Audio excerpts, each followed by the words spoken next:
नमस्ते, अनीस किचनमध्ये तुमचं स्वागत आहे। आज मी इथे चिकन बनवणार आहे।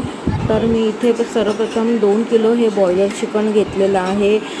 त्याला मॅरिनेट करायला घेतलेलं आहे। त्याच्यामध्ये 1 वाटी दही टाकलेली आहे, लाल तिखट, काश्मीरी मिर्च पावडर, हळद, मीठ हे सगळं टाकलेलं आहे आणि आलं लसूणची पेस्ट, कोथिंबीर पेस्ट आणि पुदिन्याची पेस्ट हे सगळं मी एकत्र केलेलं आहे आणि छानपैकी मिक्स करून घेतलं आणि ते 20 मिनटं बाजूला करून ठेवायचं आहे। आणि मी आता तेलामध्ये इथे तेजपत्ता, कढीपत्ता घातलेला आहे, कांदा छानपैकी परतून घेतलेला आहे, टोमॅटो पण छानपैकी परतून घेतलेला आहे आणि मॅरिनेट केलेलं चिकन हे मी आता फोडणीला घातलेलं आहे आणि छानपैकी मिक्स करून घ्यायचं आहे। याच्यामध्ये आलं, याच्यामध्ये जे ओलं वाटप आहे, ओलं खोबऱ्याचं, सुकं खोबऱ्याचं आणि जो गरम मसाला आहे तो सुद्धा मी इथे मिक्सरला छानपैकी परतून तो